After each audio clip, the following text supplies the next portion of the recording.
Eduardo Castillo en Capital Radio. After Work.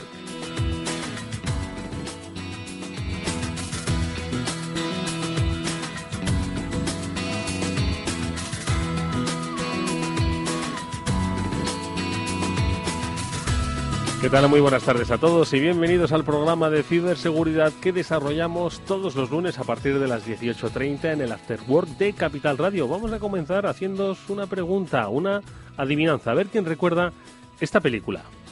Seguridad aérea está en máxima alerta. La red entera ha caído.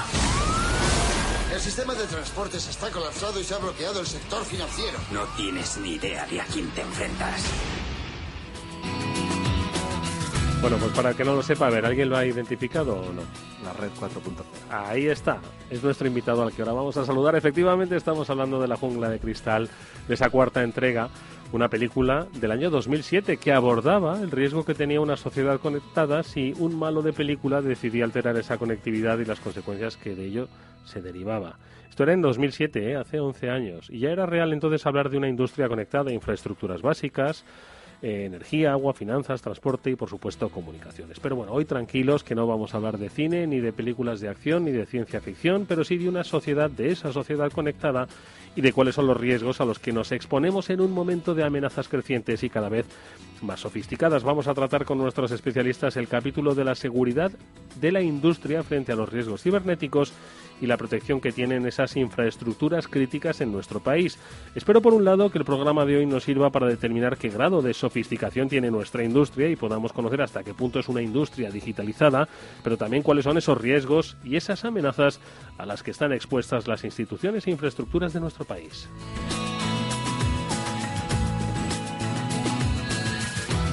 El tema efectivamente no es un tema de ciencia ficción. Los ciberataques a las infraestructuras críticas de nuestro país no paran de aumentar. Según los datos del Instituto Nacional de Ciberseguridad, del INCIBE, los ataques han pasado, escuchad, de 63 en el año 2014 a solo 125 en los 2 primeros meses de este año, en enero y febrero.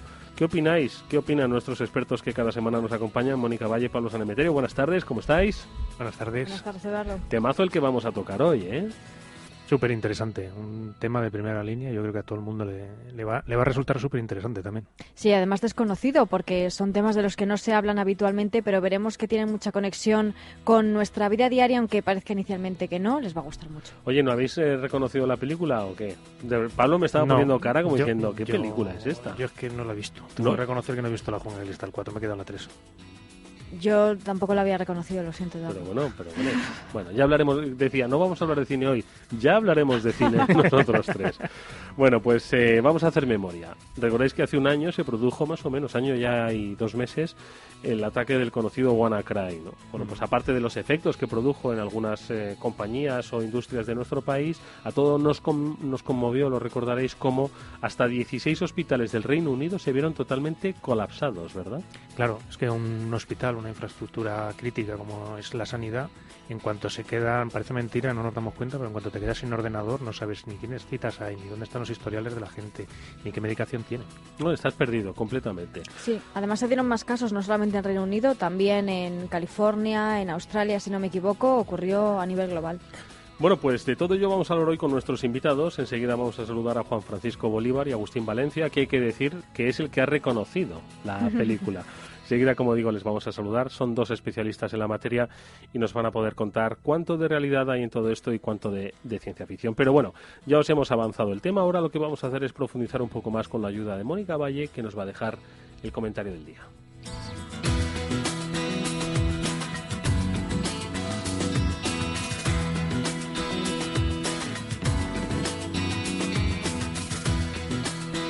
Las amenazas de ciberseguridad hace tiempo que dejaron de ser un mensaje en la pantalla. Los ciberataques han traspasado el mundo digital para tener impacto directo en el mundo físico. Por ejemplo, en los sistemas industriales y en las infraestructuras críticas, es decir, todos aquellos servicios fundamentales para la ciudadanía, como el agua, el sistema de salud, los transportes o la electricidad. Vayámonos a Ucrania, a un frío 23 de diciembre de 2015. La central eléctrica de la región de Ivano-Frankivsk da servicio a más de 1 millón de personas que dependen de su energía para calentar sus casas. Pero ese día alguien logró acceder de forma remota a los sistemas de la central y apagar una ciudad. 123.000 personas se sumieron en la oscuridad de una noche de invierno, sin luz y sin calefacción en la fría ciudad ucraniana durante 6 largas horas. El troyano, denominado Black Energy, estaba detrás de este apagón. Las centrales eléctricas son solo un ejemplo de sistemas industriales que están en el punto de mira de los ciberdelincuentes.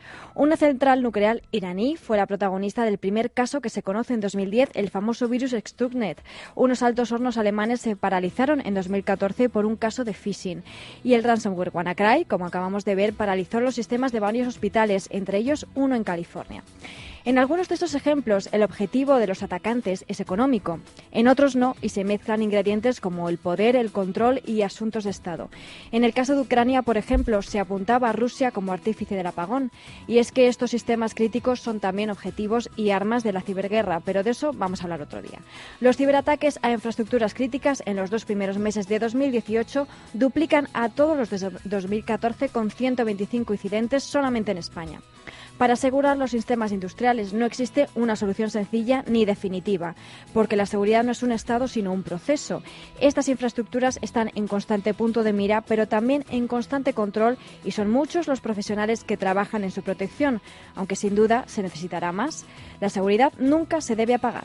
Bueno, pues de todo ello, como digo, vamos a hablar en nuestro programa de ciberseguridad, la industria y las infraestructuras críticas, con nuestros 2 invitados a los que enseguida saludamos, Juan Francisco Bolívar y Agustín Valencia. Si tenéis algo que decirnos, 91 283 33 33 o mensajes por WhatsApp 687 050600. Pausa y volvemos. After Work, con Eduardo Castillo. Si tu trabajo está relacionado con el mundo del Big Data y la tecnología, ya está abierta la convocatoria para la 3ª edición de los Data Science Awards que convocan Synergic Partners y Telefónica, los premios que reconocen el talento analítico en España en 3 categorías. Para talento individual, premio al mejor científico de datos de España. Para empresas, premio a la mejor iniciativa empresarial en Big Data. Y para periodistas, premios al mejor trabajo periodístico de datos. Regístrate hasta el 21 de julio en www.thescienceawards.com. Destaca por tu trabajo. ¿Sabía que el oro se ha revalorizado un 335% en los últimos 20 años? Ahora que lo sabe, seguir dejando todo su dinero en el banco es su decisión. O si lo prefiere, invierta parte de sus ahorros en oro con Degusa y mantenga su poder adquisitivo. Infórmese en el 911-982-900 o en degusa-mp.es. Degusa Oro, la inversión segura.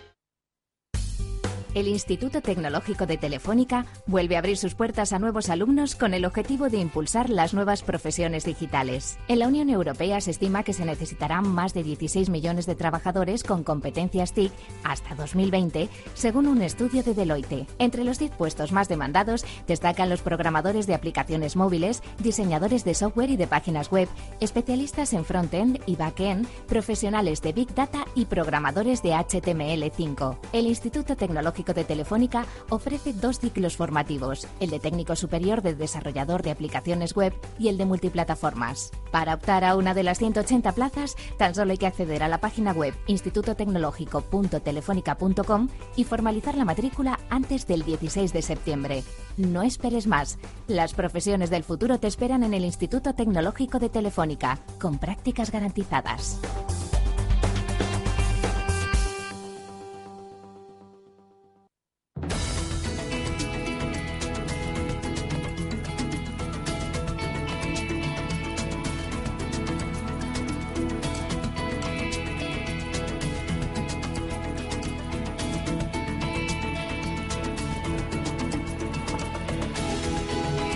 Bueno, pues vamos a conocer qué nos ha deparado esta semana la actualidad de la ciberseguridad, pero antes destacamos entre todas esas noticias los efectos que ha dejado para mal la entrada en vigor del nuevo Reglamento General de Protección de Datos. Los especialistas de OnRetrieval nos alertan de las amenazas que tratan de aprovecharse y esconderse detrás de estos numerosísimos correos y comunicaciones que hemos recibido. ¿Quién nos los ha recibido?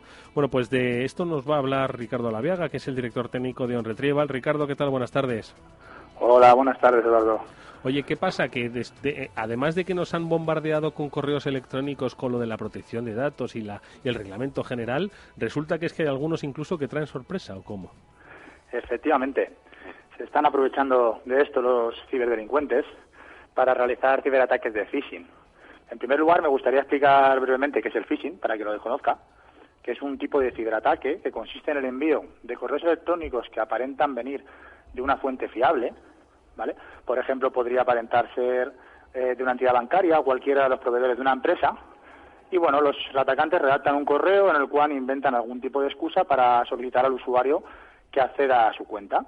Suelen valerse de la intimidación, diciendo que si no realizan las acciones solicitadas se procederá al bloqueo o borrado de la cuenta de forma permanente. Y el correo incluye un enlace que nos lleva a una página web falsificada con un aspecto idéntico o muy similar al de la auténtica. Entonces, una vez que el usuario hace clic en el enlace y accede a la web falsa, se le pide el usuario y password, y si pica y lo introduce, los delincuentes le habrán robado sus credenciales. Bueno, como bien has contado al principio, durante las últimas semanas las empresas han enviado miles de correos electrónicos para actualizar los datos y permisos de sus clientes, que sus clientes les conceden, y poder cumplir así con el Reglamento General de Protección de Datos. Y aprovechando esta marea de correos electrónicos, los ciberdelincuentes están intentando suplantar a grandes compañías con el fin de hacerse con los datos de usuarios poco precavidos. Y esto puede llegar a ser un grave problema para un usuario final, por supuesto, pero también para cualquier pyme o empresa, en el caso de que las credenciales robadas al usuario pertenezcan a la empresa. Por ejemplo, podrían robar datos de acceso a entidades bancarias con las que trabaja la empresa, que podría llevar a robos monetarios, o los datos de alguna plataforma en la nube, que podría llevar a robo de información confidencial de la empresa, ¿vale? Para protegerse contra estos ataques, en el caso de las empresas, nosotros como expertos proponemos 2 vías que además ofrecemos entre nuestros servicios. En primer lugar es protegerse, ¿vale? Un servicio de ciberseguridad gestionada que nos permita detectar y bloquear este tipo de ataques mediante herramientas especializadas, identificando páginas web suplantadas por los atacantes y, en caso de ser un ataque de phishing, bloqueando el acceso a las mismas antes de que el usuario caiga en la trampa. En segundo lugar, y no menos importante, la concienciación de los usuarios. Mediante cursos de formación interactivos se enseña a los usuarios a detectar los ataques de phishing, e incluso posteriormente podemos realizar falsos ataques para verificar que los usuarios han aprendido a tomar las precauciones necesarias. En el caso de usuarios finales, siempre recomendamos contratar algún tipo de solución de endpoint que incluya un módulo anti-phishing, ¿vale? Y desconfiar siempre que se nos pidan usuarios y contraseñas en un usuario electrónico, ¿vale? Otra segunda medida que se puede tomar es comprobar, si llegamos a pinchar al enlace, comprobar que en la barra de direcciones del navegador la dirección de web es la correcta, la del servicio que estamos haciendo. Por ejemplo, si hemos accedido supuestamente a PayPal, que la dirección es paypal.com o .es, por poner un ejemplo. Y bueno, con esto estaríamos bastante protegidos, sería bastante difícil que nos engañaran y cayéramos en una de estas trampas. Oye, pues lo que nos dice Ricardo es que lo primero que utilicemos es el sentido común, ¿vale? Cierta desconfianza y luego sentido común, ¿no? Pero luego, como nos has contado, hay herramientas, que nos pueden ayudar a prevenir dentro de lo que cabe, pues el mal que está hecho. Primero a detectar ese correo, luego, si no se ha detectado y se ha pinchado, bueno, pues a evitar que se vaya a una situación peor, ¿no? Porque, como bien has apuntado, esto es claramente, nos puede ir llevando paso a paso a través de una página que sigue siendo falsa, ¿no? Sí, además, la verdad que se lo curran mucho, hacen un buen esfuerzo porque esto, lógicamente, les reporta beneficios y hacen auténticas virguerías. Dejan la página, hacen un clon absoluto del servicio. Si es PayPal lo que nos quieren robar los credenciales, hacen un clon exacto de la página para que nosotros caigamos en la trampa y demos nuestro usuario password. Normalmente una empresa no nos va a pedir nunca nuestras credenciales en un correo electrónico. O sea, ya partiendo de ahí, en el momento que nos estén pidiendo credenciales de acceso, deberíamos desconfiar. Bueno, pues ahí está la recomendación que nos deja Ricardo Laviega, director técnico de OnRetrieval. Como veis, efectivamente, hay tecnología para combatirlo, pero él os pide una cosa, simplemente atención y sentido común. Te agradecemos mucho, Ricardo, esta lección y este recordatorio. Muchas gracias y un abrazo. No, y de qué, buenas tardes.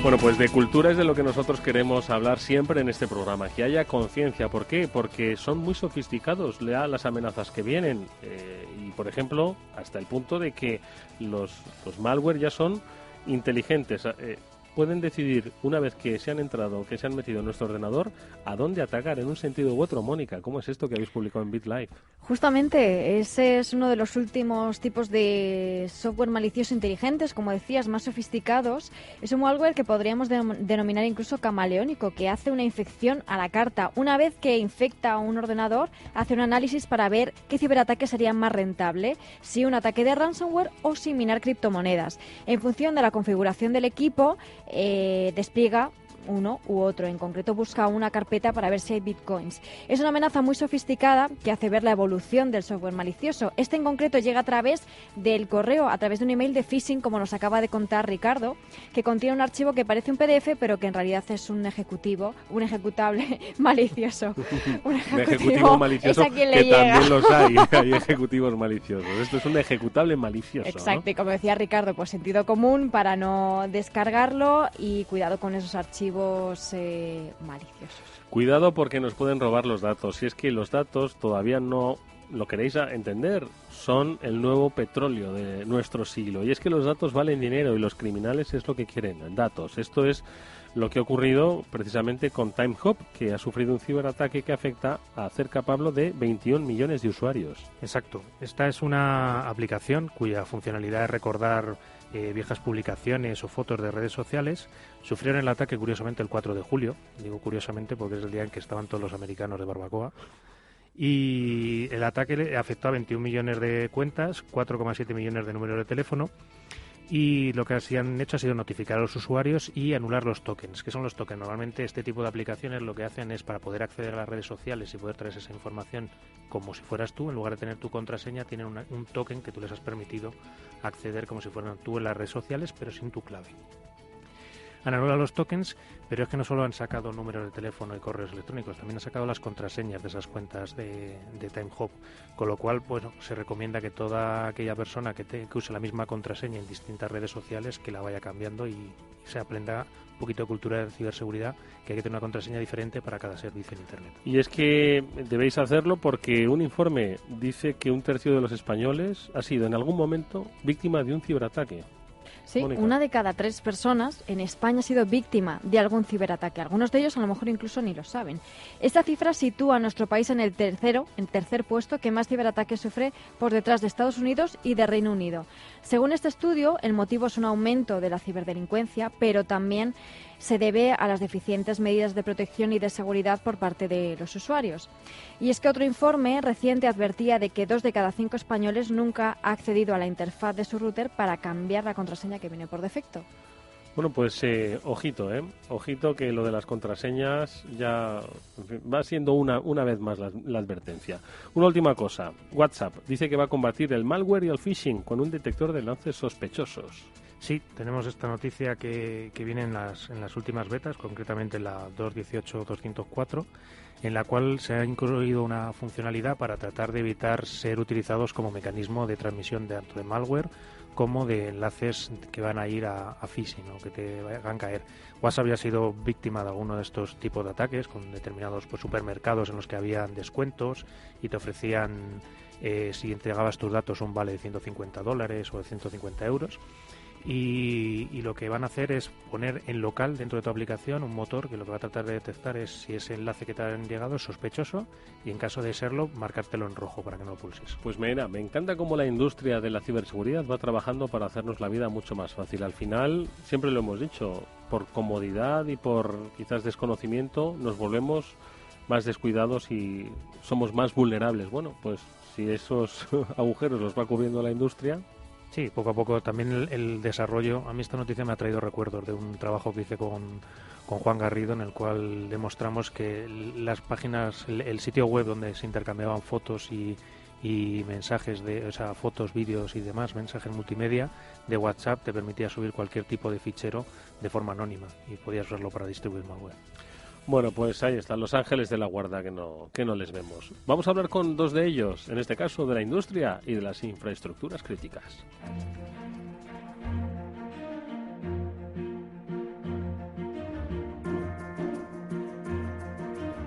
Bueno, pues nuestros dos invitados son, los hemos saludado antes, Juan Francisco Bolívar, él es, entre otras cosas, autor de un libro, Infraestructuras Críticas y Sistemas Industriales. Juan Francisco, ¿qué tal? Buenas tardes, bienvenido. Hola, buenas tardes, muchas gracias por invitarme. Pablo San Emeterio, un par de líneas sobre tu trayectoria, Pablo. Bueno, pues Juan actualmente dirige la seguridad de ALK Abelló. Es profesor en el máster de Seguridad Informática de la Universidad de Castilla-La Mancha, en el cual compartimos claustro. Es también profesor del máster de Ciberseguridad y Ciberdefensa del Ejército Colombiano, ingeniero de telecomunicaciones y máster en Seguridad Informática. Ha sido ponente en conferencias como Shellcon, Honeycon, Cibercamp, ISACA, Ciberseg y Palabra de Hacker o Hackron. Y nuestro segundo invitado es Agustín Valencia. Agustín, ¿qué tal? Muy buenas tardes. Hola, buenas tardes. Agustín Valencia, Mónica, tienes algunas claves sobre Agustín.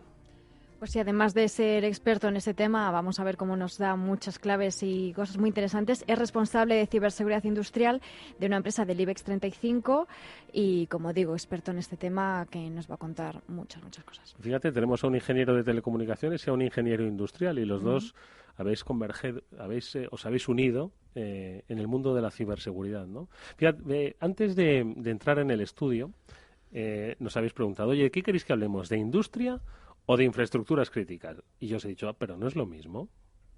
No es lo mismo. A ver, Agustín, ¿no es lo mismo? Hombre, yo creo que la industria lo abarca todo y las infraestructuras críticas son una parte de ello, que son, digamos, un porcentaje pequeño, pero que afecta a todo lo demás. Si nos preguntamos cuánta gente trabaja en el sector de aguas o del petróleo o de la electricidad, pues igual no conocemos a muchos, ¿vale?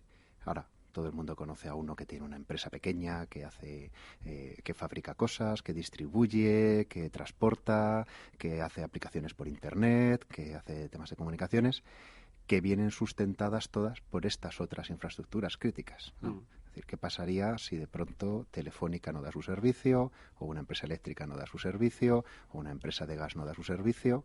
Pues todo aquello sobre lo que hemos sustentado nuestro confort de la sociedad, pues de pronto se puede ver comprometido. Entonces, Juan Francisco, ¿qué debemos proteger antes? ¿Las infraestructuras críticas y luego las industrias o cómo hacemos? A ver. Bueno, yo creo que ambas son importantes. Desde luego, la primera diferenciación que haría sería cómo consideramos la infraestructura crítica y qué consideramos como infraestructura o empresa industrial. En cuanto a la crítica, se defendería más desde el punto de vista regulatorio.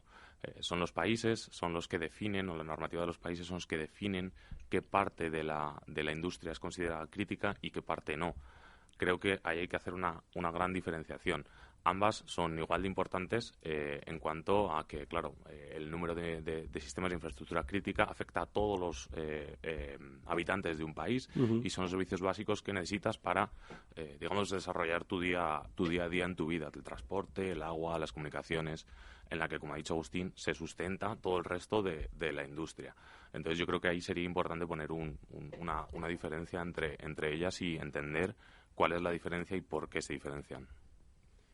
Hombre, yo estoy totalmente de acuerdo con ellos. Yo creo que no sé si es en la ley, pero o me lo dio algún profesor, pero vamos, básicamente una infraestructura crítica es aquella que no admite respaldo, es decir, no puede fallar. Entonces, bueno, pues en ese caso están todas estas que hemos ido enumerando. De hecho, en España tenemos una ley en la cual se van marcando qué industrias son las que son críticas para el día a día, pero coincido en Agustín en que todo en el fondo tiene algún mecanismo o alguna parte mecánica en la cual hay un sistema informático que normalmente se puede haber dejado obsoleto. Yo me estoy acordando, yo empecé a trabajar en la parte informática en una empresa que se dedicaba a hacer gestión logística de almacenes.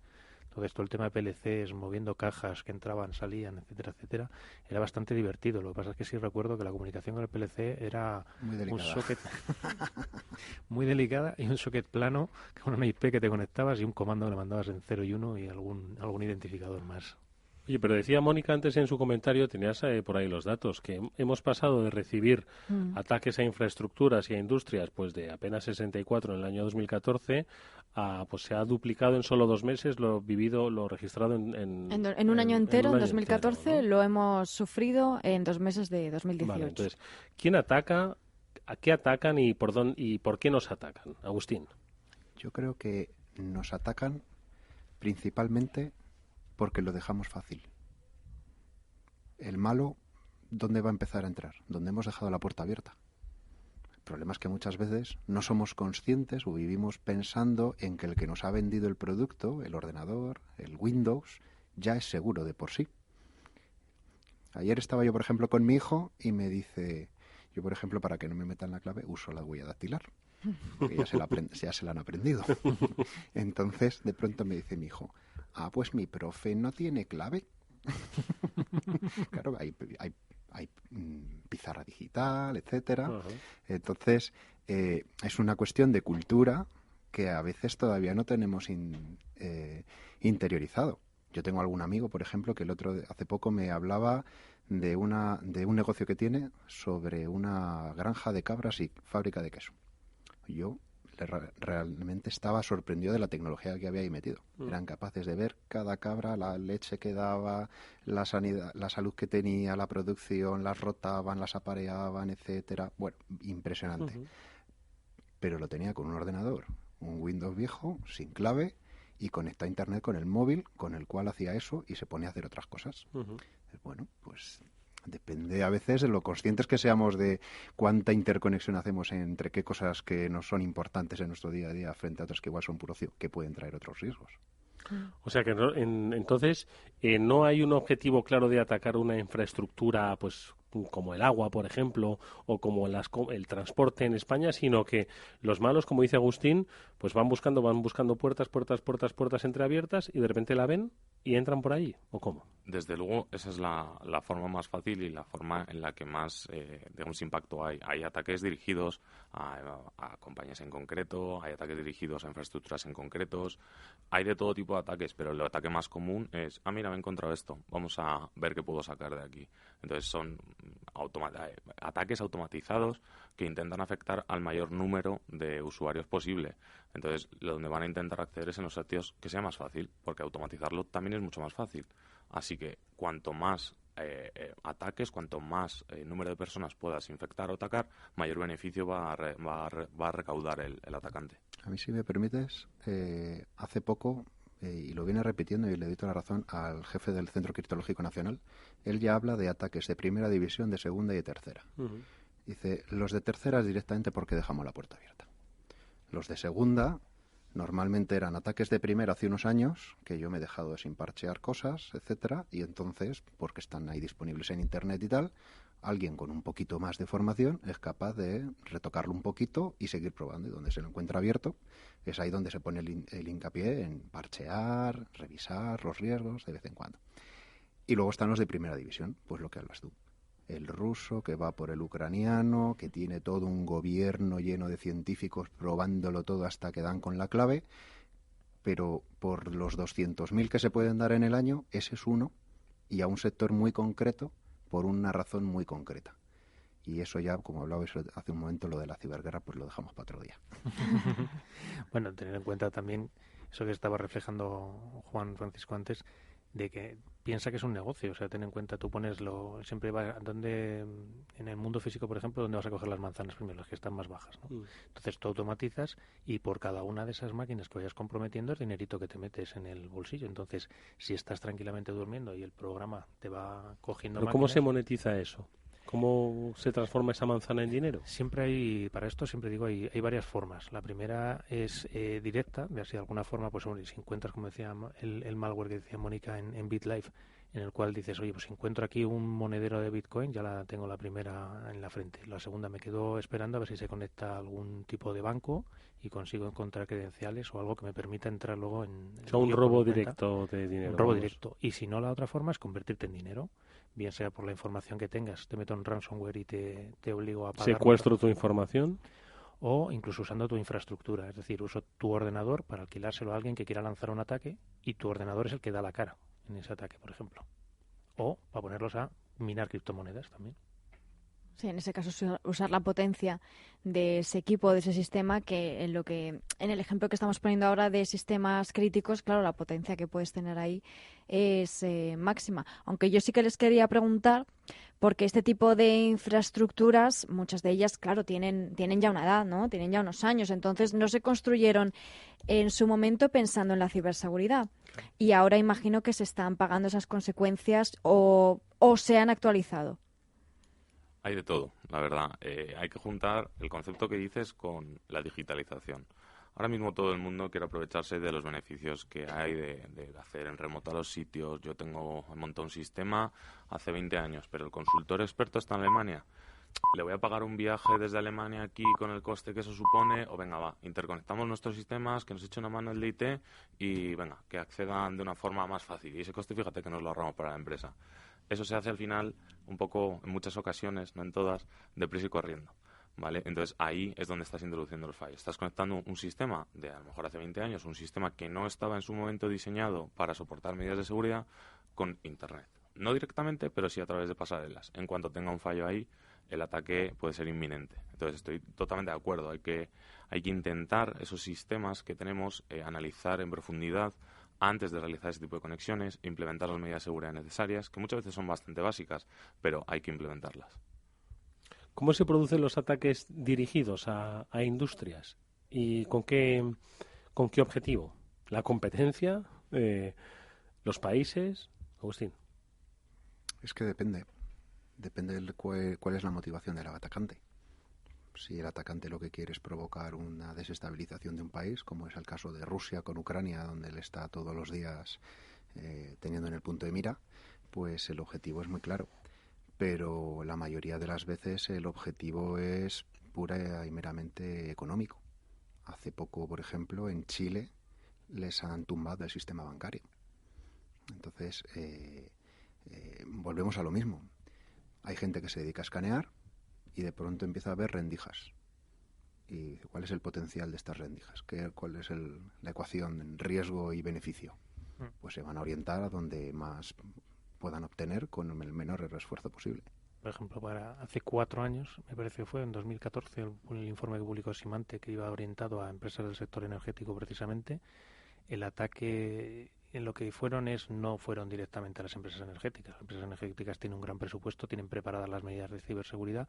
Entonces lo que hicieron es, ¿qué ocurre a día de hoy? Todo el mundo tiene un partner, tiene varios partners, entonces se fueron a buscar a los partners más pequeños que no tienen ese presupuesto de ciberseguridad, y lo que sí suelen tener es una página web donde tienen las especificaciones de los productos con los que colaboran con estas empresas. Y ahí es donde pusieron el malware y así es como se consiguieron colar en algunas empresas.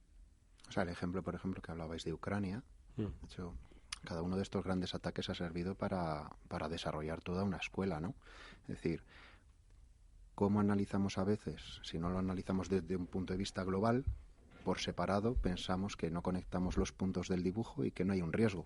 Entonces, de pronto, en Ucrania se daba el caso de una persona que era el máximo responsable de un sistema importante en esa central, que además sus sistemas, por lo que hablaba Juan Francisco, pues yo me lo opero desde mi portátil en mi casa, entonces tengo todo en uno, el acceso a los sistemas de control, pero también a mi correo electrónico, etcétera. ¿Qué ocurre? Estoy pudiendo vincular, como decía antes, el mediante un ataque de phishing, que yo, pinchando una cosa en concreto, me pueda coger información que le permita ese acceso a ese sistema de control. Si además soy capaz, porque encuentro en tu ordenador que el sistema al que tú accedes se llama XI y me voy a Internet y encuentro el manual de XI, y además el manual de XI dice el usuario y clave de fábrica es este. Oye, no me cuesta nada intentarlo, y resulta que en aparatos además de determinada antigüedad eso nadie lo toca, incluso dicho por el fabricante, porque el propio fabricante da soporte online, etcétera. Entonces si lo cambias no te pueden dar el acceso, etcétera.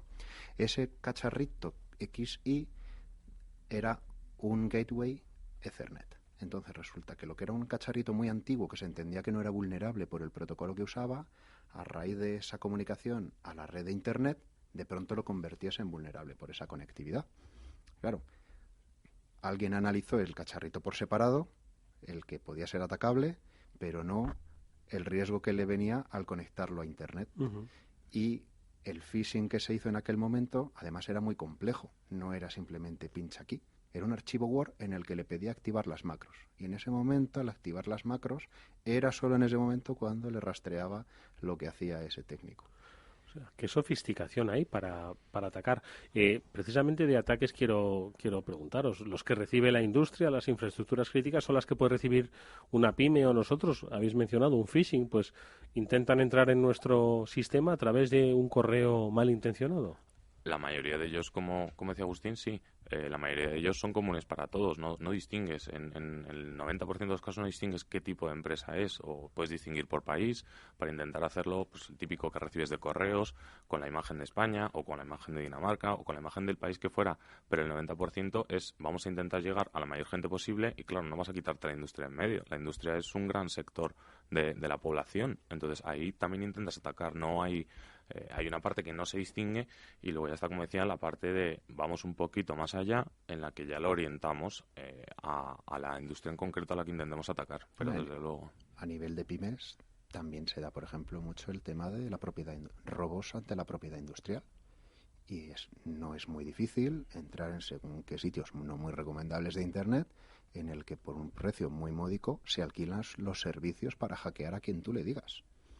Y a ese a quien tú le digas puede mirar tu perfil de Facebook de tu pyme y hacerte un ataque perfectamente creíble porque es un proveedor tuyo o porque te están pidiendo información de tu producto o te quiero hacer una oferta, pincha aquí y seguimos hablando.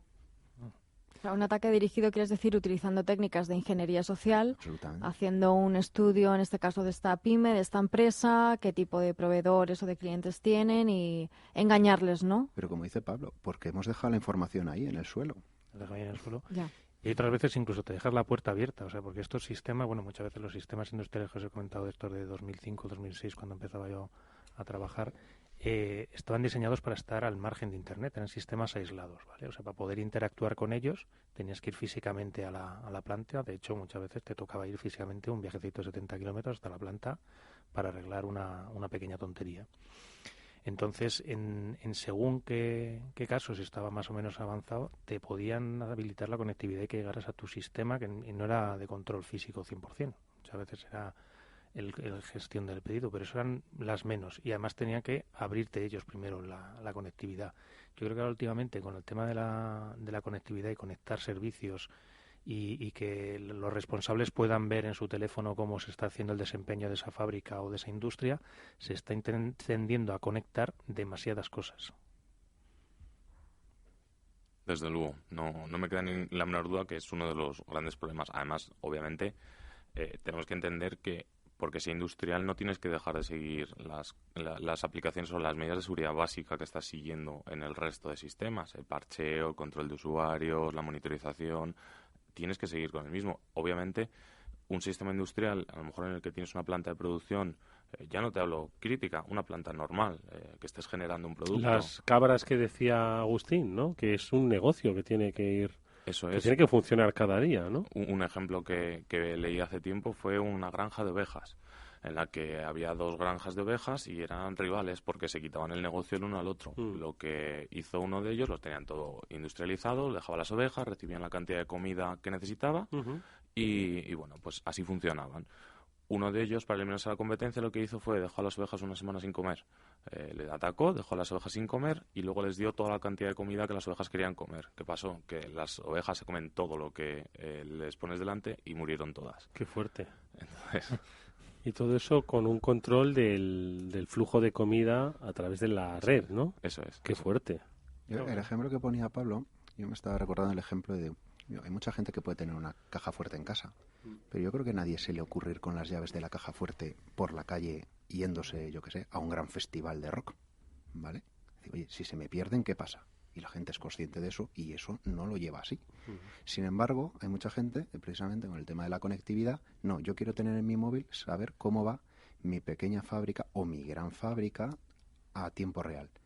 Cuando en realidad todas esas fábricas tienen un personal allí en la fábrica que independientemente de lo que diga la pantalla, si le llama le puede decir cómo va todo, ha habido algún problema. Sabéis que lo que estáis diciendo ahora es políticamente incorrecto, en el sentido en el que estamos abogando, por ejemplo, por el desarrollo de la industria 4.0, ¿vale? De la agricultura 4.0, tener en remoto, ¿no? El control en tiempo real, además que es que comercialmente suena muy bien. Controla en tiempo real cómo va tu actividad, solo con un clic en la mano. Pero claro, estáis diciendo que es un riesgo. No, no estoy de acuerdo. No estamos diciendo que no haya que conectarlo y no tener los datos. Déjame que dé un titular, hombre, no pasa nada. déjame, que estas cosas me vengo arriba. No, a ver, no estamos diciendo que no haya que conectar las cosas y que no se reciba esa información en los dispositivos de los jefes. Quizás es la forma en la que estamos conectándolo la que no es correcta. Es decir, tú puedes crear una aplicación web que se conecte el teléfono del jefe a esa aplicación web y ahí que se le reporten los datos. No es necesario abrir las puertas de la fábrica para saber cómo va el desempeño de la fábrica. Sí, pero es verdad que lo que se vende es control y tú estás hablando de visualización. Claro. Y es una grandísima diferencia. Si yo solo quisiera ver cómo está mi planta y ya si eso llamo y pregunto, es una cosa. Pero si yo, desde mi móvil, si me equivoco, le doy un botón y lo paro todo, por ejemplo, por error, la puedo estar liando. Sí. Y eso no es un ciberataque, simplemente es error humano. Sí, bueno, por eso ya está ahí un poco el... Yo entiendo que quieras vender el control absoluto de la fábrica y que sea un argumento de venta, pero tienes que ser consciente del riesgo precisamente que acabas de decir. Entonces, a vuestro juicio, Juan Francisco, Agustín, ¿cuál es la mejor forma de securizar una industria y una industria crítica? Uf, qué pregunta. Eso es mi trabajo, ¿no? La verdad es que yo creo que no hay una forma. Lo que hay que hacer es analizar e involucrar a la seguridad en los cambios, en los diseños, en las interconexiones y aplicar las medidas necesarias en cada caso. Yo creo que cada caso diferente de interconexión, cada industria requiere, obviamente todos van a requerir las medidas básicas, estilo tener antivirus, el parcheo, gestión de los usuarios, monitorización. Hay unas medidas que todos van a requerir, pero dependiendo del proyecto en el que te estés embarcando va a variar. Lo mejor, desde luego, es tener en cuenta la seguridad desde el principio que comienzas el proyecto. Desde ese momento te va a resultar mucho más fácil implementar las medidas de seguridad, que cuando ya está en producción, tienes que buscar una ventana de mantenimiento, si la hay, tienes que cambiar los procedimientos, probablemente esté todo esto documentado a nivel empresa. Va a ser un esfuerzo, tanto económico como personal, mucho más grande. Agustín. Yo si fuera una pyme, un autónomo, un empresario o un consultor, es que lo primero que tengo que hacer es un pequeño análisis de riesgos. ¿Dónde está mi dinero? ¿Dónde puedo perder mi dinero? Y eso es lo primero que tengo que mirar. Ahí quién puede entrar, qué personas pueden entrar y cómo.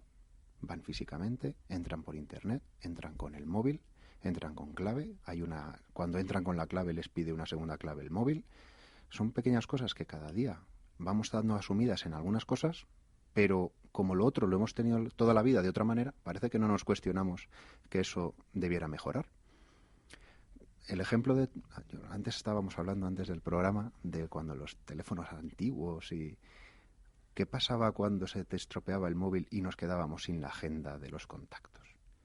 Y hoy día cuánta gente puede estar perdiendo el portátil, lo que se le moje, y va y toda la facturación del trimestre.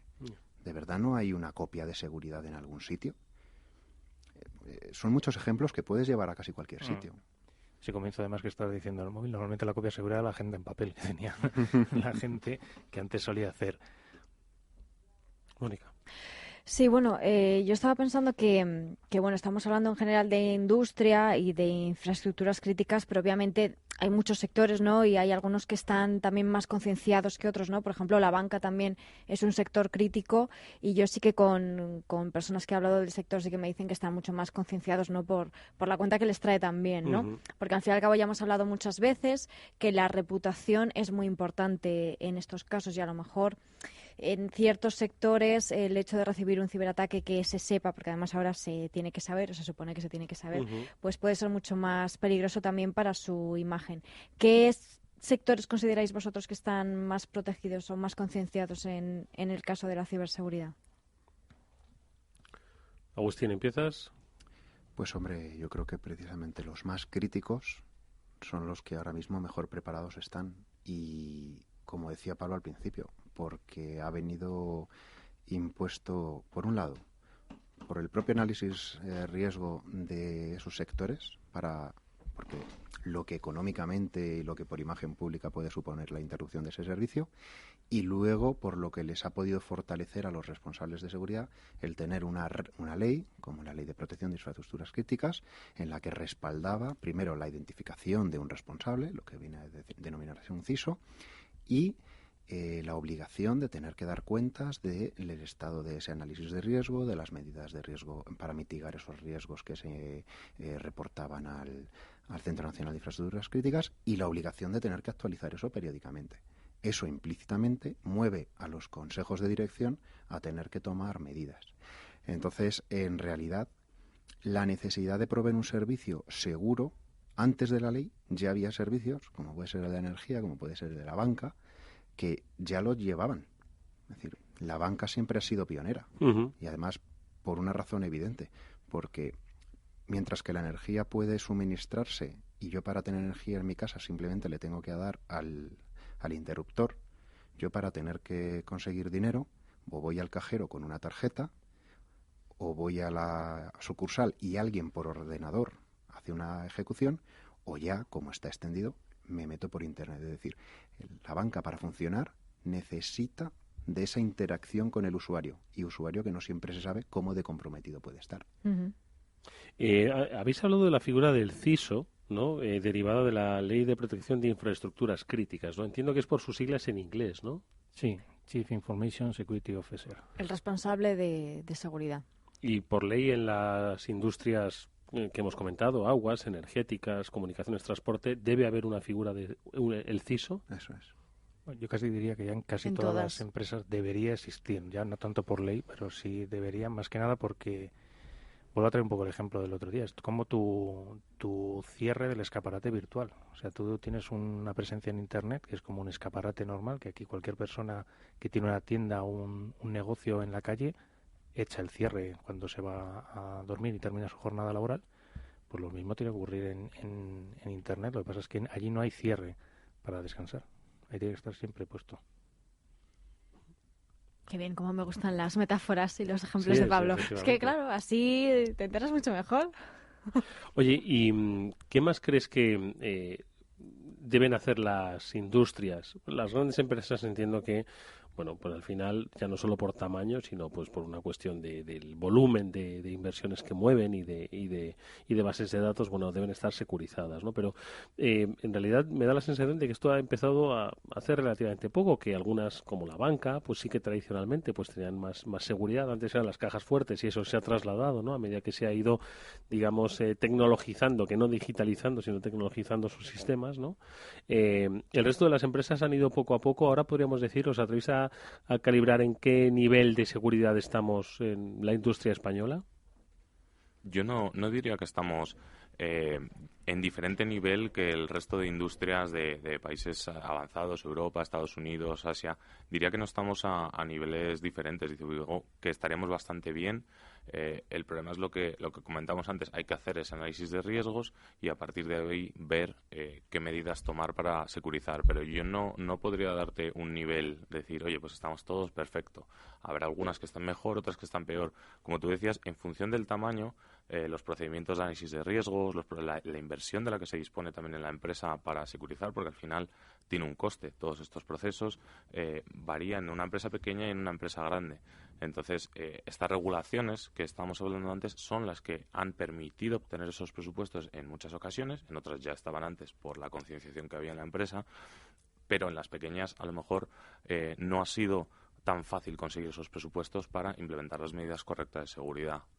Oye, ¿qué es lo que hacen las grandes empresas de nuestro país que tienen miles de trabajadores y que uno solo de esos trabajadores puede ser inconscientemente, en la mayoría de las ocasiones, conscientemente, pero bueno, ya hay otra responsabilidad por ahí penal, inconscientemente la vía de entrada pues a un problema de estas características, ¿no? ¿Cuáles son un poco las normas, los criterios, las medidas de seguridad que toman las grandes compañías, insisto, de miles de trabajadores que podemos tener un descuido? Aquí hemos contado en numerosas ocasiones cómo se han hecho auditorías, ¿no? Cómo se han hecho pruebas piloto, de decir, a ver cuántos de nuestros empleados abren este correo. Y muchas empresas se han llevado sorpresas de decir, pero bueno, por Dios, ¿cuánta gente lo ha abierto, ¿no? Entonces, ¿cómo podemos controlar a una red de trabajadores de, pues, vamos a ponerlo, 5.000 de media y me estoy quedando en la parte baja? ¿Cómo se controla todo eso? Agustín. Yo la primera cosa que te diría es que precisamente cualquier proceso hay que intentar hacerlo tolerante a un fallo individual. Entonces dices que para que una sola persona, no, lo primero que tengo que hacer es que no dependa de una sola persona. Vale. Es decir, si un proceso requiere de una clave aquí y de una clave allá, que esa persona no tenga las dos. ¿Vale? Frente al caso que dices tú, últimamente estamos trabajando mucho precisamente lo que se hablaba aquí en la publicidad de antes, el trabajo del phishing, y ya no solo como herramienta de concienciación, sino como herramienta de formación. Es decir, hacer internamente campañas para ver cómo responde la gente, eso nos da una métrica de cómo está la gente, pero si ese phishing lo hacemos de tal manera que cuando pincha o no pincha o lo reporta, le dice ok, lo has hecho muy bien, has sabido detectarlo, o lo has hecho mal, eres consciente de que ahora mismo ya sé cómo te llamas, esta es tu credencial, de pronto lo ven de otra manera. Entonces sí se empiezan a ver más vulnerables. Uh-huh. Si simplemente es un clic y otro ve el resultado, pero el que lo ha ejecutado no ve nada, esa persona no ha aprendido. Entiendo.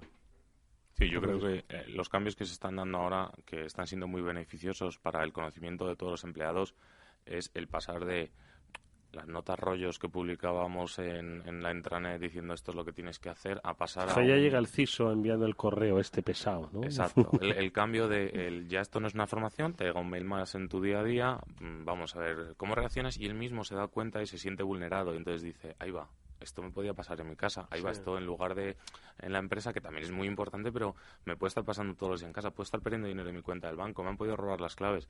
Cuando lo ven ya en primera persona, ya dejan de pensar bueno, esto no me va a pasar a mí, esto tal. Esa conciencia que es la que hay que cambiar, yo creo que las pruebas más prácticas son las que están creando una gran mejora en la concienciación de los empleados. Pero aparte de la concienciación, obviamente, pues hay muchas empresas, lo digo, donde prohíben navegar en Facebook, prohíben incluso navegar en Internet, básicamente. Oye, aquí se viene a trabajar, ¿no? Más allá de las políticas de recursos humanos, ahí entiendo que se tendrán que instaurar políticas de seguridad donde, bueno, pues no se pueden abrir determinados correos y donde, al final, pues haya un control sobre lo que entra y lo que sale, ¿no?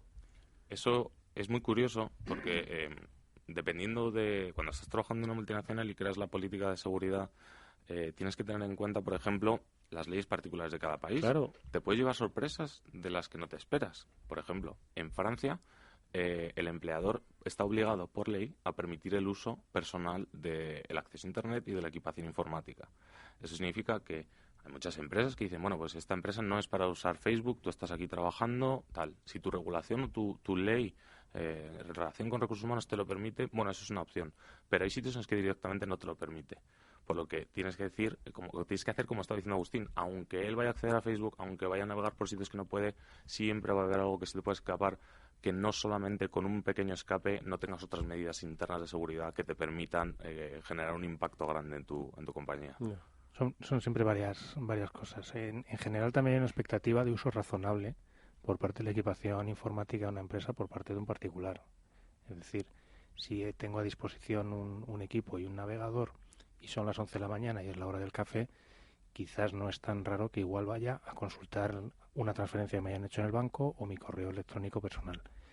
Yo en general, mi recomendación quizás no suele ser muy bien recogida por el Departamento de Recursos Humanos, pero es que suelo pensar en incentivos a las personas que lo hacen bien. Es decir, dentro de tu contrato, dentro de tu nómina, hay un plus en caso de que tú estas pruebas que se puedan hacer semanalmente o mensualmente las pases todas.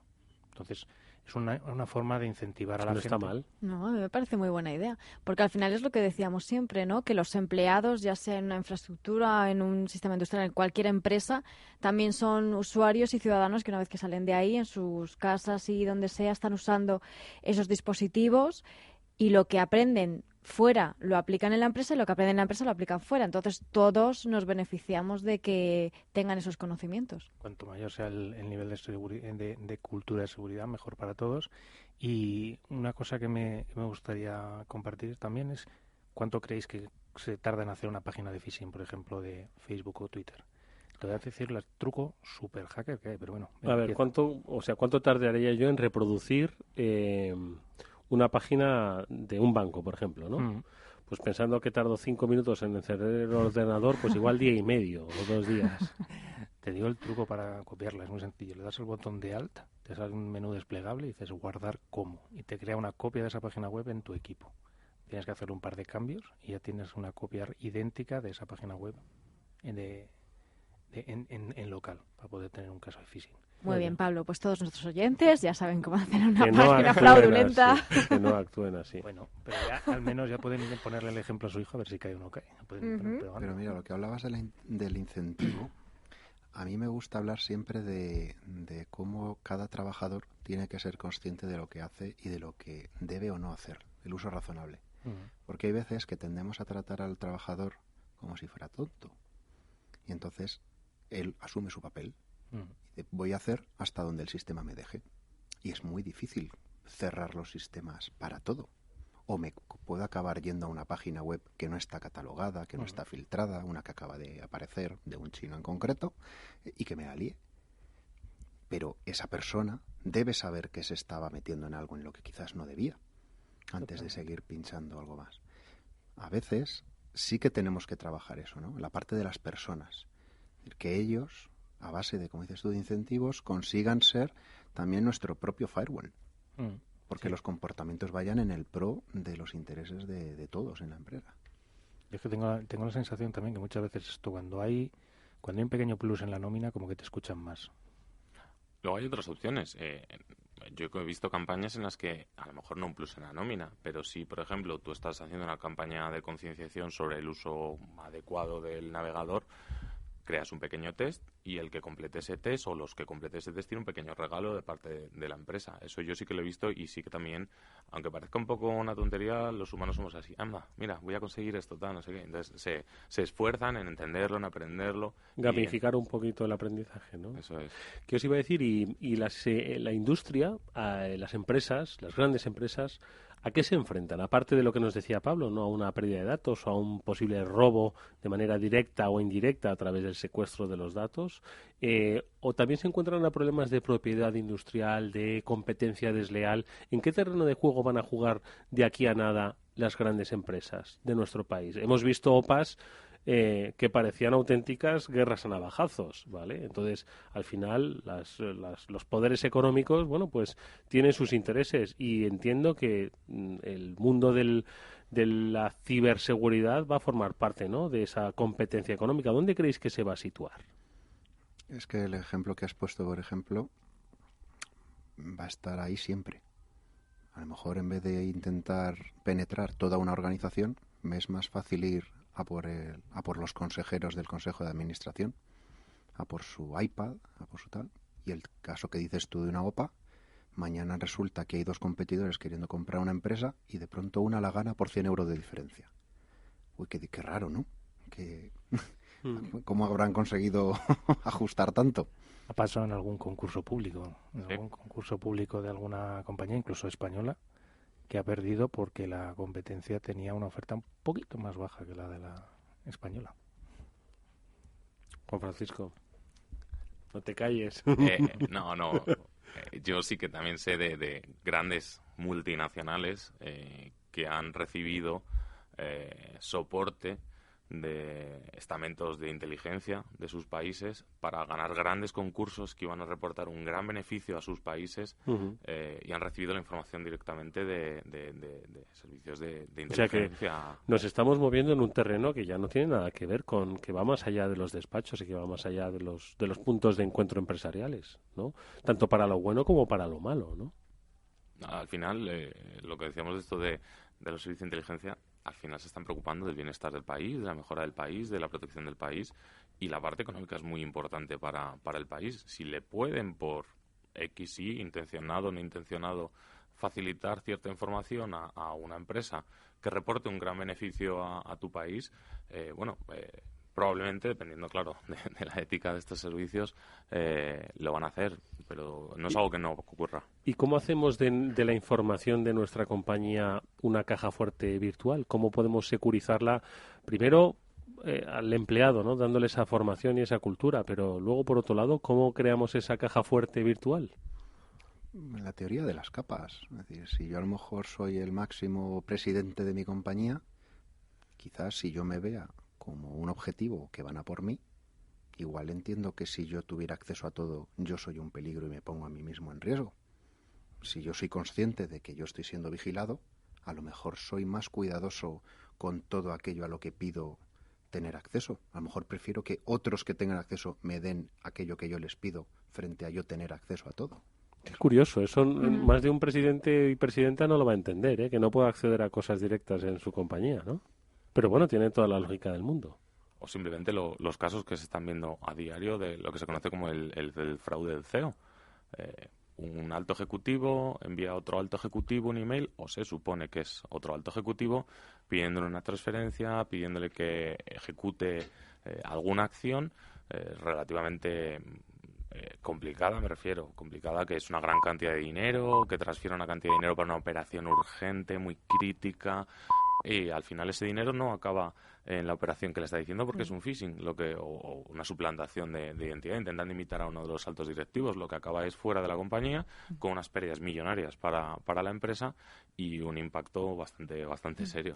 Salían recientemente informes sobre este fraude del CEO que está aumentando mucho, y no solamente se dirigen a los propios ejecutivos que tienen ese poder de hacer las transferencias, sino también a los directivos o ayudantes que les rodean, y utilizan técnicas de ingeniería social para saber precisamente cuáles son sus proveedores, con quién trabajan, para en los correos electrónicos que se van intercambiando, van dando información que a la otra persona le parece correcta, ¿no? Oye, que el proveedor tal nos ha dicho que tienes que hacer una transferencia al día. Entonces a la persona de la empresa a la que le están timando, en este caso, se lo va creyendo porque esa información es verídica. Entonces son ataques que en este caso sí que son dirigidos y muy sofisticados porque van a esas personas en concreto. Son difíciles de detectar si no se tiene esta cultura de ciberseguridad de la que hablamos. Y ahí las pymes son 1000 veces más vulnerables que las grandes empresas. Sí, las pymes se creen que están fuera, pero... Las grandes empresas, porque están obligadas a según qué regulaciones, los sistemas ya están diseñados para que requieran varias autorizaciones de distintas personas y entonces ya no es el engaño de uno. Sí, en las pymes es, oye, que llamo al jefe, corre, no contradigas y envía ya el dinero, ¿no? Exacto. Claro, de hecho yo recuerdo creo que fue hace un año y medio, una cosa así, en una formación que tuvimos por Albacete, una persona me contaba exactamente ese mismo caso, el timo del CEO que había sido víctima. Él había sido víctima. Ella le había recibido un correo en el cual le pedían que hiciera transferencia. Lo que pasa es que la cuenta, como no era la misma, la que solía hacer la transferencia normalmente, se escamó un poco y levantó el teléfono y le preguntó a la otra persona, oye, ¿tú has cambiado la cuenta donde te tengo que hacer las transferencias normalmente? Y le dijo no. Entonces, simplemente con esa simple comprobación de llamar por teléfono, se evitó el ser víctima de este ataque. Claro, pero hay veces que con las prisas se aprovechan de cosas que saben, de plazos y demás, se aprovechan de la vulnerabilidad, en este caso del empleado que dice voy a hacerlo o me echan incluso, ¿no? Claro, en este caso en concreto era la dueña de la compañía, con lo cual no tenía esas prisas y esa presión que le pueden poner a un empleado. Ya se pudo tomar su tiempo de decir esto no me cuadra. Vamos a tomarlo, no me cuadra, vamos a pensarlo bien. Lo que está clarísimo es que hoy en día las empresas industriales, absolutamente toda la información que albergan en sus paredes es básica, desde la propia información sobre los movimientos de la directiva hasta, bueno, pues las propias estrategias empresariales de hacia dónde van a ir, ¿no? Estamos viendo, pues, muchísimos movimientos, la competencia cada día es más dura, ¿no? Y entiendo que esa información cobra, si cabe, todavía mucho más valor, ¿no? Sobre todo porque, bueno, se pueden ya no sufrir un ataque, como decimos, de denegación de los servicios, que son críticos, por supuesto, sino ya también para el propio futuro de la compañía en su estrategia empresarial, ¿no, Agustín? Sí, ¿no? Y es que puedes elegir el sector que quieras, te puedes encontrar ejemplos, no sé, es que se me ocurre pensar ahora, yo qué sé, si se entera Mercadona de cuál va a ser la última campaña de Lidl, a lo mejor se le adelantan. Claro. O sea, es que no... por poner un ejemplo que se me viene a la cabeza, no es que esté hablando de nada en concreto, ¿no? Pero, pero sí, la propia competencia, el lanzamiento de productos, ¿no? Cambio de marcas. La nueva oferta de una teleco que se adelanta 3 días a la otra. Uy, qué raro. Llevamos trabajando en este producto no sé cuánto tiempo y se me han adelantado una semana. El propio ejemplo que ponía antes Juan Francisco también de las ovejas, directamente dejarte sin tu negocio. O sea, si no tienes ovejas, no quiero saber cuánto dinero te puede costar volver a tener 2.000 ovejas en funcionamiento. De ahí un poco que pues empecemos a oír hablar de la inteligencia económica, ¿no? Y del valor que tiene el análisis de la información y sobre todo de cómo obtener esa información, ¿no? De hecho, aquí en seguridad muchas veces se habla también de inteligencia de seguridad o inteligencia de ciberataques. Es decir, saber ¿cuál es ese planteamiento? Quiénes pueden ser tus posibles atacantes, quiénes son los actores que se están fijando, por ejemplo, en un sector concreto. Es decir, hay determinados grupos, muchas veces los ataques se dirigen por industrias. Entonces, en ese tipo de ataque, tú puedes saber primero los actores que son, puedes llegar incluso a sacar muchas veces cómo hacen este tipo de ataque. Pues hay gente que lo hace con vía phishing. Hay otra gente que lo que hace es infectar páginas web para que las visiten. Hay otra gente que lo que te hace es descubrir una vulnerabilidad concreta en un sistema que tienes expuesto que todavía no se conoce y entrar por ahí. Entonces, dependiendo un poco de quién sea el actor y cómo estés tú dispuesto, te puedes poner las defensas para tratar de defenderte. ¿Cuál es la herramienta más peligrosa para una empresa? ¿Un phishing o un malware que venga a través de, qué sé yo? ¿Cuál es? Yo creo que al final no hay una como tal. Tienes que cubrir, esto es como una casa. Si tú tienes una casa con 6 puertas y tienes una muy segura y el resto las dejas abiertas, o una ventana te la dejas abierta, te van a entrar por la ventana. Entonces yo creo que hay que tener el nivel adecuado en todas ellas. Tampoco vamos a ir en algunos casos de empresas muy pequeñas a grados de paranoia como tal, pero sí que tener todas securizadas, ¿vale? Al final esto es, si tú eres más difícil de atacar que el otro, se van a ir a otro. Entonces casa con 1000 puertas es difícil de guardar. Es exactamente el mismo caso que pasa con la seguridad. Oye, pues si os parece, vamos a ir pidiéndoles a nuestros invitados que vayan preparándose una ristra de consejos para las empresas que nos están escuchando, porque en realidad todo lo que habéis dicho, si bien estábamos pensando en gran empresa, es perfectamente aplicable al entorno de la pequeña y mediana empresa. Únicamente tienen quizás menos empleados, pero también con el mismo riesgo, tienen menos información, pero igual de sensible y estratégica para su futuro, y en muchas ocasiones pues tienen las mismas, más vulnerabilidades, incluso porque no tienen un CISO en su haber, ¿no? ¿Quieres que te diga algún ejemplo? Pues espérate un momentito, que enseguida vamos a hacerlo con la sintonía.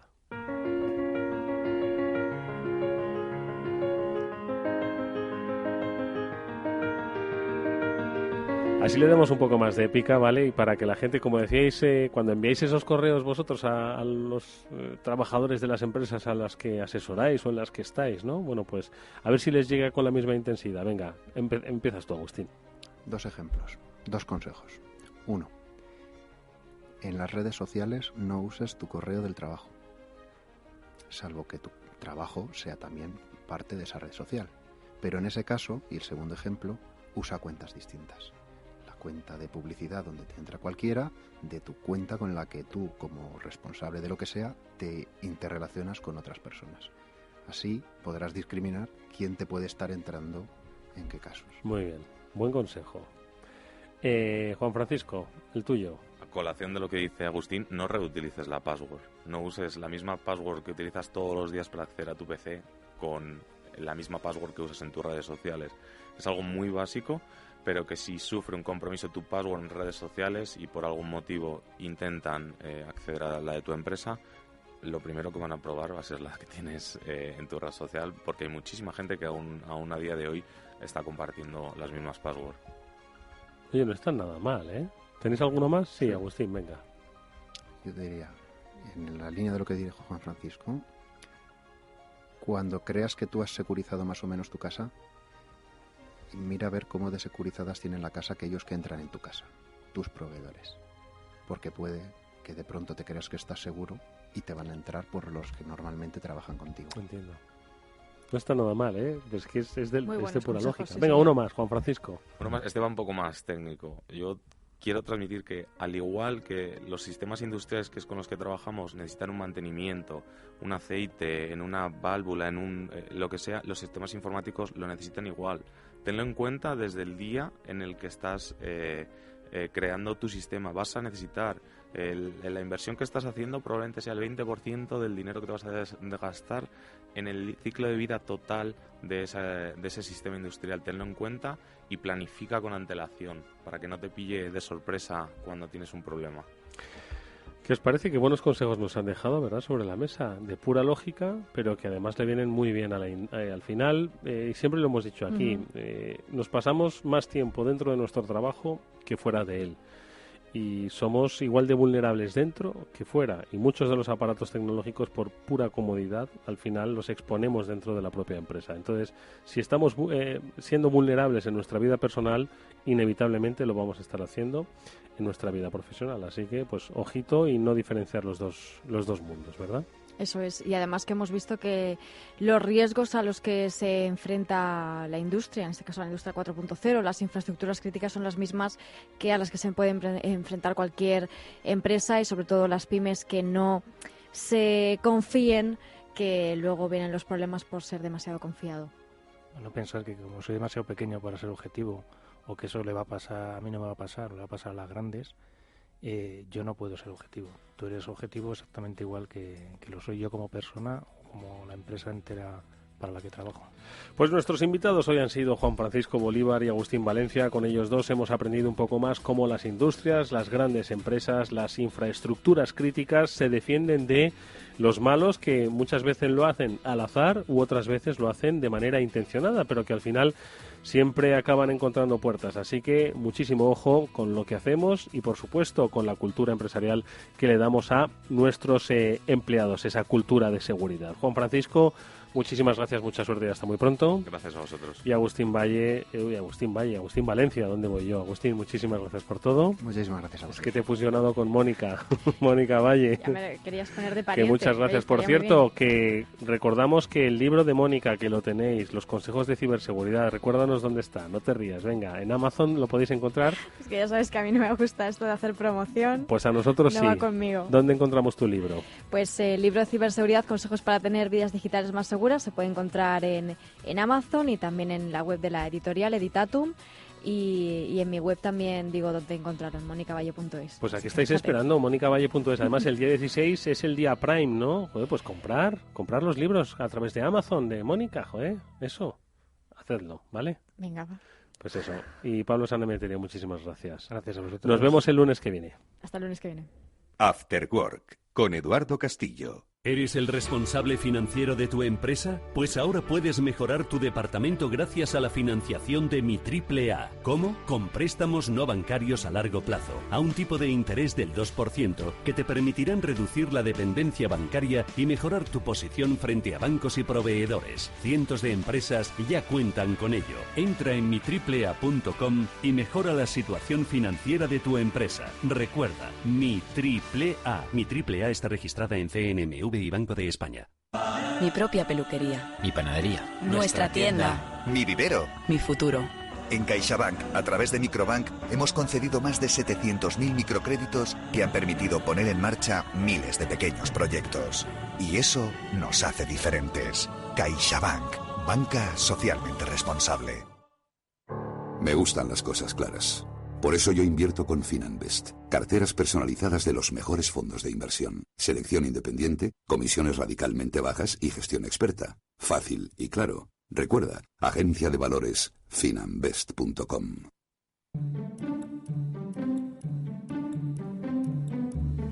Ventaja Legal, el espacio de Capital Radio para ayudar a su empresa en temas legales.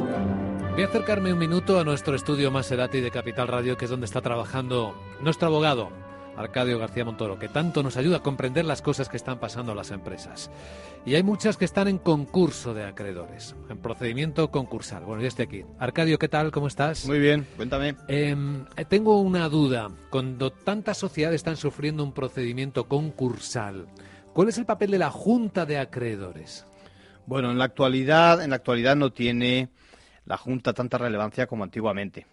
Y el papel, digamos, estelar lo desempeñan sobre todo el juez, por una parte, y por otra, el administrador concursal. Con esto quiero decirte que ha perdido, digamos, soberanía y la aprobación de la masa pasiva puede producirse incluso al margen de la propia Junta. Sí.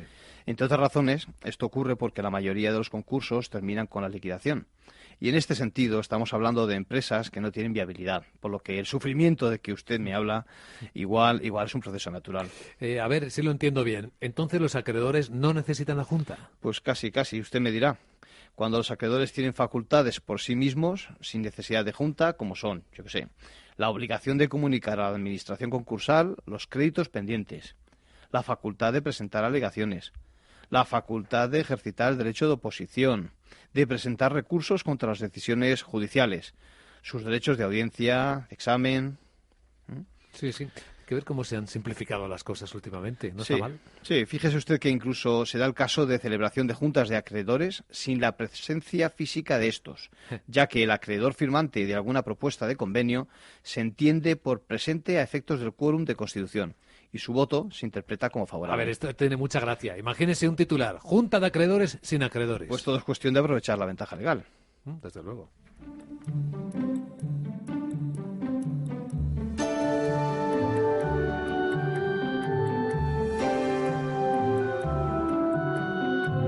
Puede descargarse los distintos consejos de Ventaja Legal en capitalradio.es.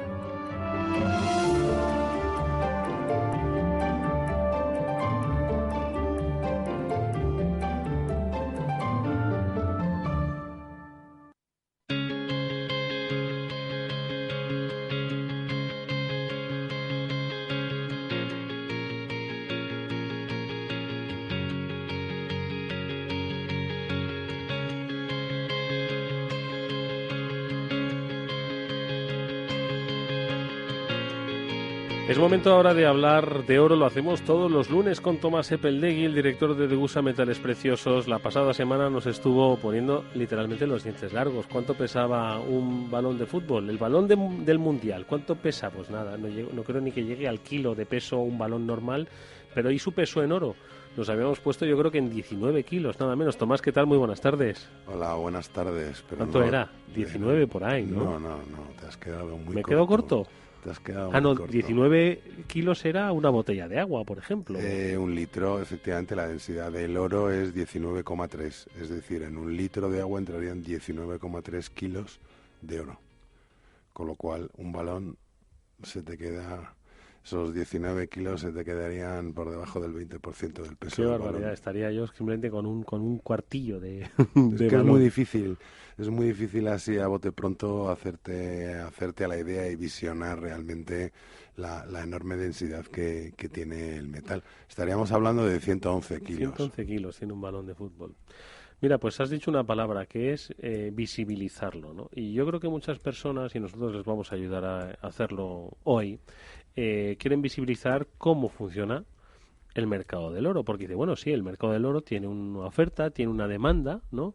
Y tiene unos precios pues que oscilan hacia arriba y hacia abajo. Por cierto que está subiendo el oro, 1.258, según las pantallas. Pues sí, está arrancado el fin de semana, vamos a arrancar la semana, la verdad es que con un poco de alegría. No obstante, tanto que se ha dicho que ha bajado el oro y que si está por debajo de principios de año, aún así, a un año sigue estando en positivo. O sea que realmente lo que llevamos de año pues sí ha tenido un recorte, claramente se ve esa recuperación y lo que sí desde luego este mes y medio aproximadamente atrás pues lo que le ha venido realmente penalizando ha sido la fortaleza del dólar como consecuencia de pues los acontecimientos que se han generado. Esas guerras comerciales que están pues desatadas. Sí, inicialmente la subida de tipos por parte de las letras de tesoro de Estados Unidos, que en cierta medida, pues ya sabes que la gente también va buscando rendimientos para su dinero y a veces pues el oro entra en competencia. No obstante, aún así, realmente tampoco los intereses que tienen ahora mismo en términos reales son muy atractivos. Oye, pero el oro, hay oferta y demanda, forma parte de nuestra vida como metal precioso, eso históricamente, y además pues en alguna ocasión me lo has contado y algún día se lo vamos a contar con mucha más profundidad a nuestros oyentes, ¿no? Pues un poco la historia del oro y cuando se acuña ese primer metal precioso, que estamos hablando de hace muchos siglos, ¿no? Es que no quiero entrar mucho porque me gustaría dejar para otro día la historia, pero me lo dijiste, que ¿cuándo fue? Pues es efectivamente data del rey Craso. Realmente ahora las fechas, yo es que nunca fui muy bueno en la historia, pero era territorio griego, era un reinado dentro del territorio griego que ahora mismo pues forma parte de Turquía, más que nada por ubicarlo en el mapa. Pero si quieres un poco, pues cualquier día hacemos un poco de echo historia. un vistazo, lo reviso. Y si quieres, pues un poco hablamos de esos comienzos. Sí, pero será otro día, porque yo quería hablar de historia reciente, ¿no? De los usos que hoy en día le damos al oro, no solo por una cuestión de inversión, no solo por una cuestión de ornamentación, sino también un poco el estilo de vida que tenemos hoy en día, ¿no? Pues sí, lo que pasa es que eso pensaba yo al principio, pero me puse a profundizar y te das cuenta de cómo el oro ha ido interactuando a lo largo de la historia con el hombre, más allá de ser una moneda o más allá de ser un objeto de valor o una joya, ¿no? Realmente ya en época de Cleopatra parece ser que tenía una máscara que se ponía por las noches de oro para ayudarle a tener la piel tersa. ¿Ah, sí? Sí.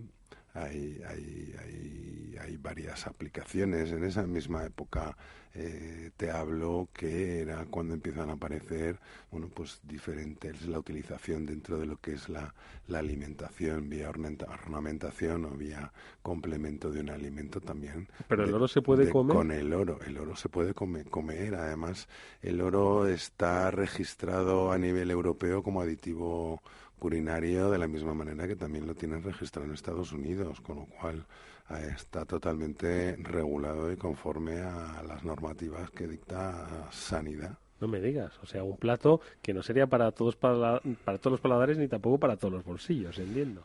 No, tiene, realmente lo que ves es al final, pues tiene sus ciertas propiedades y puedes estudiar, puedes leer artículos donde te habla de diferentes propiedades, pero mismamente incluso, pues ya te digo, leyendo y documentándome, a ver que mismamente plantas que te puedas comer, que crezcan en zonas donde pueda haber en cierta medida algo de oro, no tiene por qué ser tampoco una barbaridad, pero con que haya en los minerales y los metales que hay en el suelo, pues al final ese alimento que tú te comes, pues acaba trasladándolo también a tu cuerpo, ¿no? Y bueno, pues ¿qué más ejemplos te puedo poner? Pues los japoneses ya de tiempos inmemorables, pues deseaban un feliz comienzo de año a sus semejantes brindando con sake con algo de oro. ¿Ah, sí? Sí. O sea que, el oro lleva, pues ya te digo, de tiempos inmemorables con el ser humano. Recientemente ha salido un artículo hablando de que en Nueva York causaban furor unas alitas de pollo rebozadas con oro. Pues de primera ves esa noticia y dices, qué extravagancia. Pero te das cuenta y profundizas un poco como te estaba comentando y te das cuenta de que eso viene dentro de lo que es la interacción del hombre con con su alrededor y sobre todo con el oro que lleva acompañándonos y adaptándose a cómo nos vamos evolucionando. Por eso entiendo que el oro puede ser una alternativa de inversión. Alguien que quizás no está no digo ya acostumbrado a invertir, porque siempre es bueno, inviertas donde inviertas, tener ciertos conocimientos de por qué inviertes y qué es lo que inviertes, pero sí que quizás no le gusten los mercados financieros porque no quiera, pues se va a algo pues que forma parte más de la cultura, como puede ser el oro, los metales preciosos, ¿no? Pues en cierta medida te diría que sí. Lo que pasa es que yo soy muy amigo de el concepto de repartir los huevos en diferentes cestas y yo creo que el huevo es una magnífica cesta para tener una parte de nuestro ahorro, pero hay que tener nuestro ahorro repartido, ¿no? bueno, pues desde inversiones inmobiliarias, acciones, renta fija, las colecciones que todos o muchos de nosotros venimos haciendo desde la infancia. No tiene por qué ser arte o cuadros o cosas caras. O sea, que no se ha llevado la sorpresa de lo que vale el álbum de béisbol que hizo cuando tenía 12, que se ha dado el caso, y no es que se haya pagado un dinero, es que se ha subastado en una sala de subastas como Dios manda.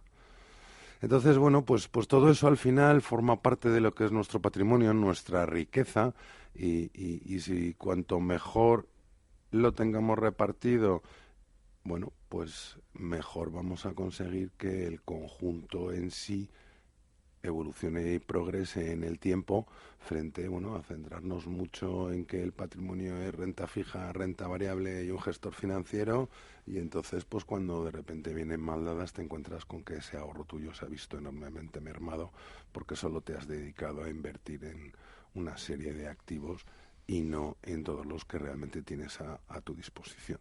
Por otro lado, el oro, bueno, pues efectivamente, como dicen hoy en día, además tú que tienes mucho trato con el mundo informático, es un back to the basics, como la copa de un pino, ¿no? Lleva toda la vida con nosotros y la verdad es que es un concepto que vamos a ver, el oro tiene la ventaja de que no tiene letra pequeña, ni cláusulas abusivas, ni penalizaciones, ni nada. Sabemos lo que es.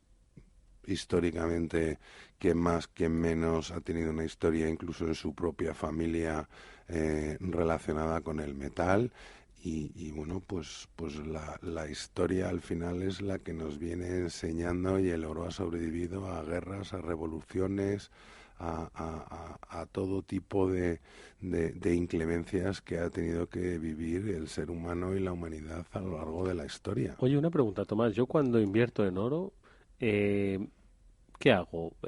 ¿Voy pensando en que tengo 5.000 euros invertido en oro o que tengo X gramos, X kilos invertidos en oro? Bueno, pues al final tú lo que tienes es X gramos de oro invertidos, ¿no? Luego, pues esta mañana venía un cliente y me dice, Tomás, yo quería invertir más o menos el equivalente al importe de 1 kilo en lingote. ¿Qué me recomiendas? Digo, bueno, pues también te recomiendo que diversifiques en piezas, ¿no? Por aquello de la liquidez, de no tener que deshacer una pieza grande si no necesitamos una gran liquidez, ¿no?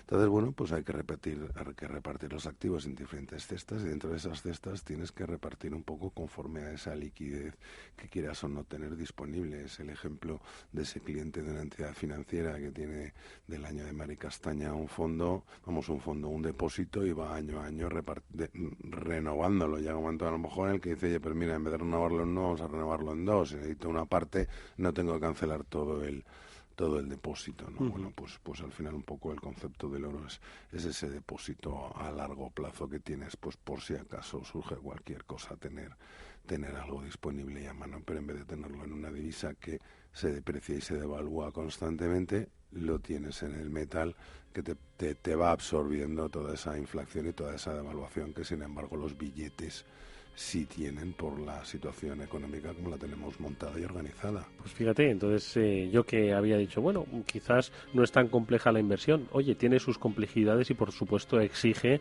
sus conocimientos de inversión, aunque sea pues eso, mucho más sencillo en el caso del que no haya ni comisiones de esto, ni lo otro, ni la letra pequeña, ni tal, ¿no? Sí, siempre hay que saber, uno tiene que saber lo que hace y ser consciente de qué es lo que hace, no invertir porque te lo dice el de enfrente o porque crees ciegamente en las bondades de cualquier gestor que te ofrezca cualquier alternativa de inversión. Hay que el saber no ocupa lugar, y si tú vas a poner tu dinero en algún sitio, siempre infórmate antes de ponerlo. Hazlo conscientemente, luego no vale no sabía o no quise saber. Bueno, pues con esa recomendación nos vamos a ir dándole las gracias a Tomás Epeldegui, el director de Degussa Metales Preciosos, que nos haya acercado un lunes más la realidad del oro, algo que nos ha acompañado desde hace mucho tiempo, que nos acompañará sin lugar a dudas y que queda pendiente lección de historia para que entendamos cómo pues eso ha formado parte de la cultura y la civilización nuestra y de muchos otros, y por supuesto cómo ha llegado y por qué el valor que tiene hoy en día. ¿Te parece? Me parece fenomenal, me lo apunto. Pues para el lunes que viene te esperamos, Tomás. Muchísimas gracias. Muchas gracias a ti. Y nosotros nos vamos ya hasta mañana, que les recuerdo vamos a tener una cita muy especial con todos los oyentes, no solo en nuestro programa, sino desde las 10 de la mañana. Segundo día de la empresa en Capital Radio, desde las 10 de la mañana hasta las 8 de la tarde estaremos hablando de todo lo que le interesa a la empresa, a la mediana, a la pequeña y a la grande. Internacionalización, digitalización, ciberseguridad, marketing, publicidad, innovación, espíritu emprendedor y financiación. De todo ello hablaremos mañana a partir de las 10. Os esperamos.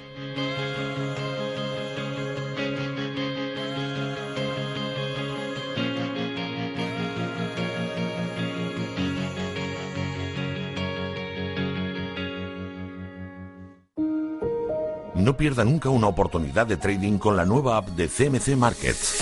Más de 330 CFDs sobre divisas en mercados desarrollados y emergentes. Horquillas y garantías competitivas. Pruebe nuestras nuevas aplicaciones para dispositivos móviles para operar en el mercado más líquido del mundo.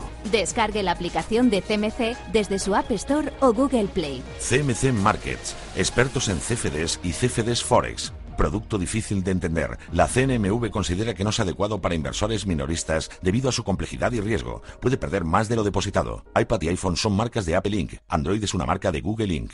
Las familias de verdad tienen hijos que se ponen nerviositos cuando su padre les ve aparcar. Por eso las familias de verdad necesitan un seguro de verdad, como el de Mafre, con el que toda la familia se beneficia de las bonificaciones de tu seguro de autos. Consulta condiciones en tu oficina Mafre. Mafre, colaborador del acontecimiento 8º centenario de la Universidad de Salamanca.